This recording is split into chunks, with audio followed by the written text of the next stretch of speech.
दिनैनि गेवलां मेलखौ जाफुंसार होनो थाखाय बर' थुनलाइ आफादनि फैबाय थानाय समाव माहारि सिबिनाय राव थुनलाइ जौगानाय हाबाफारियाव थुलुंगा होनो थाखाय नुजाफैनाय सिबिनां रायजो राजा नोंथांमोन आरो खौरांगिरि लोगोफोर, आङो बे समाव बर' थुनलाइ आफादनो बे 62थि बोसोरारि जथुम्माखौ गाजा गोमजायै खुंफुंनो हानायनि थाखाय जोंनि बानजाय आफादनि आफादगिरि एमएलए बिथां लरेन्स इस्लारिजों लोगोसे गासिबो बानजाय आफादनि दैदेनगिरि बिथांमोननिसिम आङो गोसो गोरबोनि साबायखरखौ बावहरबाय।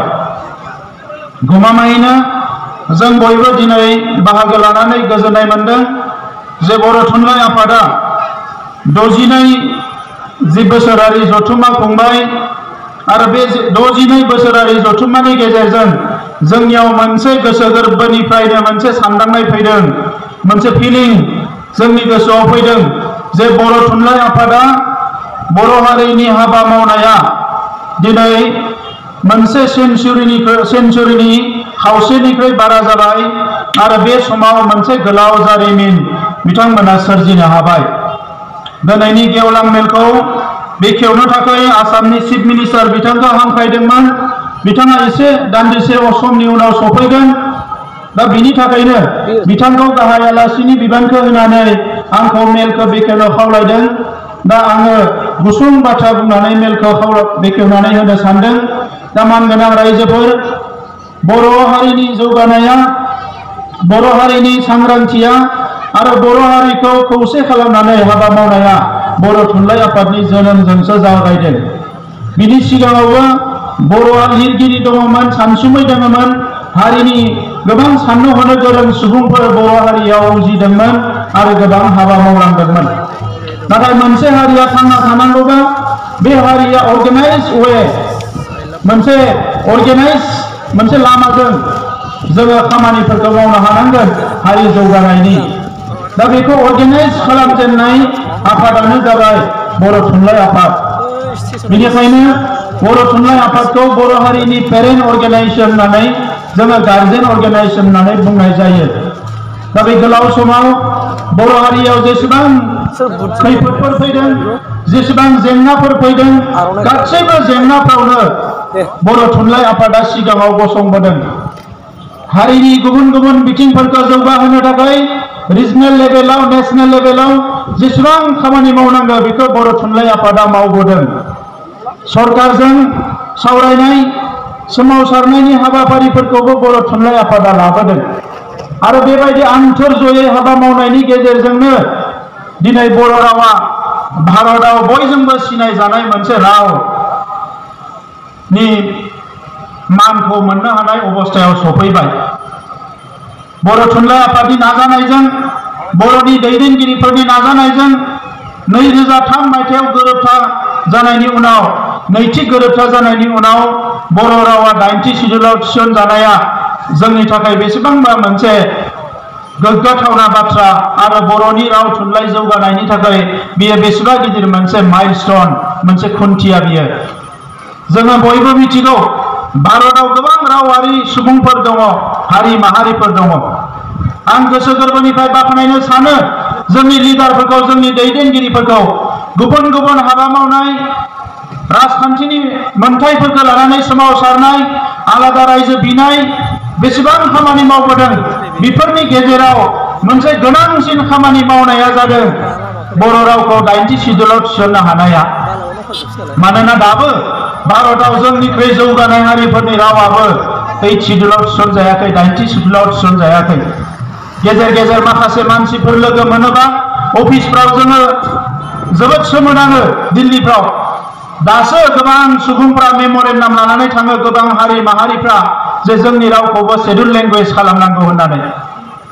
दा बेनिखायनो जोबोद मोनसे भिजनारि, गोलाव समनि नोजोरखौ नायनानै जोंनि दैदेनगिरिफ्रा बर' रावखौ 8थि सिडुलाव थिसननो हादों।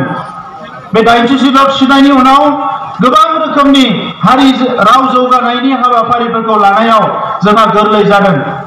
दिनै बर' फरायसाफ्रा UPSC आव जोंनि साबजेक्ट मोनसे लिरनो हाबाय, APSC आव जोंनि साबजेक्ट लिरनो हाबाय।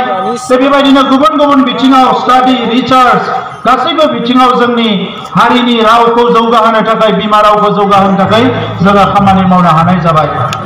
दा मानगोनां रायजोफोर थांनाय समाव मोननाय मोनैखौ लानानै जों गोबां सम जुजिबोबाय। दिनैबो जोंहा गोबां मोननांगौ दंबावो। नाथाय मानगोनां रायजोफोर आङो दिनै जिखौ बुजिनो हादों माखासेखौ जों गावनो गाव सोरजिनाबो लानांगोन। जि मोननांगोन बेखौ बिनांगोन। दिनै नङा गाबोन मोननांगोन बिनि थाखाय जुजिनांगोन। जेरैखि जाया बिख'नानै लानांगोन। बियो सोमावसारनायजोंनो जा राजखान्थिजोंनो जा एबा सावरायनायजोंनो जा बा लबि खालामनायजोंनो जा।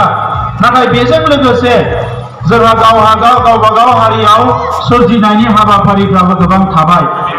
दिनै जिखिनि खन्थाइ लिरबोबाय, जिखिनि सल' लिरबोबाय, जिखिनि रायथाइ सुजुबोबाय, गोबां रोखोमनि लिरनाय हाबाफारिफोरखौ जोंनि थांनाय समाव गोबां जेंनानि गेजेरजोंबो जोंनि लिरगिरिफ्रा जोंनि खन्थाइगिरिफ्रा लिरबोदों।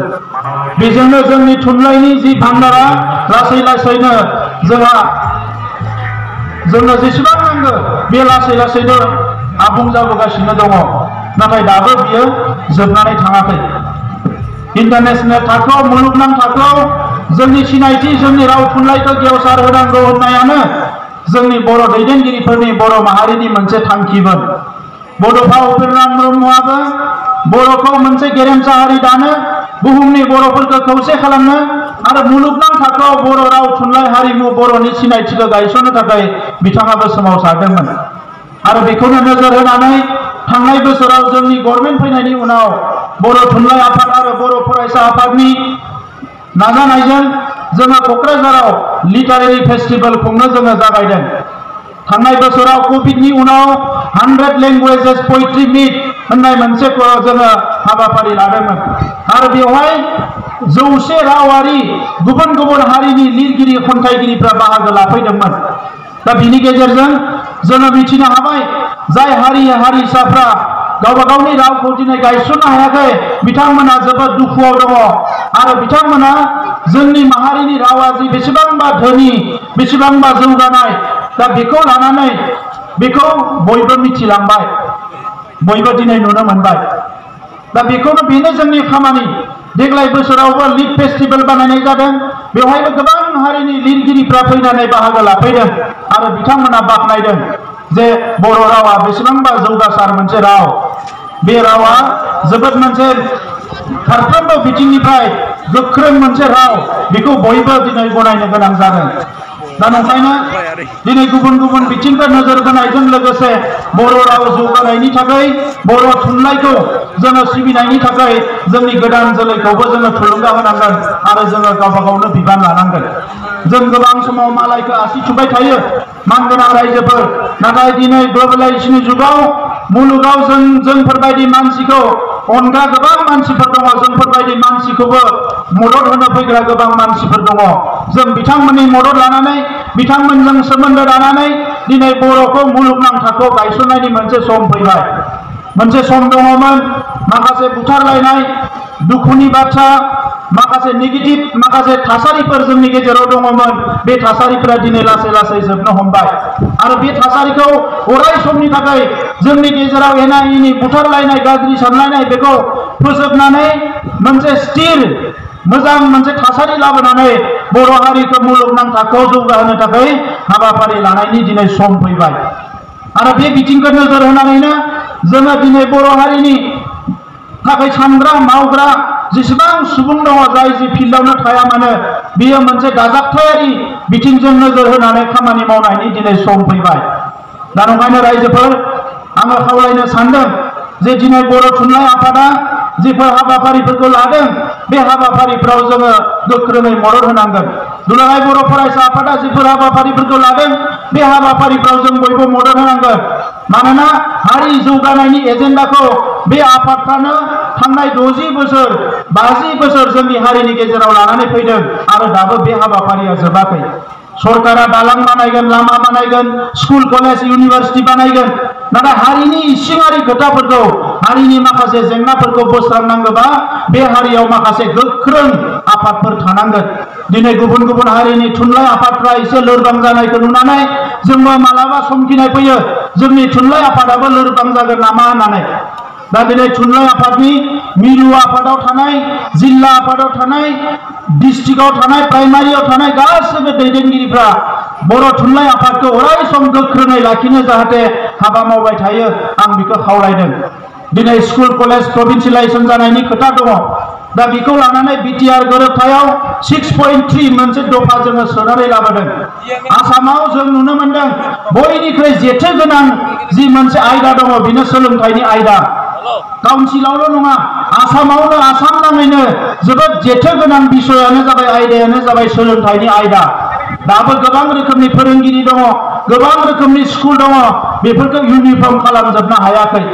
गोदान गोदान पलिसि फैदों, नेशनेल लेभेलनि पलिसि, स्टेट लेभेलनि पलिसि। बे पलिसिफोरजों माखासे स्ट्रिमलाइन खालामनायनि थांखिखौ बिथांमोना लादों, बेजों माखासे स्ट्रिमलाइन जानो थांगासिनो दङ। दा बेवहाय नेशनेल पलिसि आरो स्टेट पलिसियाव जोंनि बिजों, जोंनि राव, जोंनि बिमा रावनि फरायसालिफोरखौ जों बोरैहाय फोथांना लाखिनो हायो बिनि थाखायसो जों माखासे एजेन्डा खालामनांगोन। दा बेवहाय गुबै खोथाया फैबाय जोंनो क्वालिटि इडुकेसन नांगौ। बर' बिजोंनि फरायसालिफ्रा जुदि क्वालिटि थायोब्ला जोंनि गार्जेनफ्रा फरायनो हरगोन आरो बेवहाय जोङो क्वालिटि होनो हानांगोन। दा नंखायनो काउन्सिलाव जिहेतु जोङो खामानि मावनो हायो, काउन्सिलनि फरायसालिफोरखौ साबना हामना खालामनायाव थांनाय बोसोरनिफ्राय जों जोबोद गोसो होदों। स्कुल प्रभिन्सियेलाइजेसननि बाथ्राखौ लानानै दुलाराय बर' फरायसा आफाद, बर' थुनलाइ आफाद खनले खनले सरकारजों सावरायदों आरो बेखौनो लानानै गं 10 फरायसालिमाखौ कलेजखौ प्रभिन्सियेलाइज खालामनायनि थाखाय जि मोनसे प्रप'जाल दङमोन बेखौ लानानै हाबा मावगासिनो दङ आरो बेवहाय एसे माखासे लिगेल साइडखौ नायनानै माखासे रुल आरो गाइडलाइनफोरखौ नायनानै एसे सोलाय सोल' खालामनांगौ दङखाय बियो एसे लेट जाबाय थादों।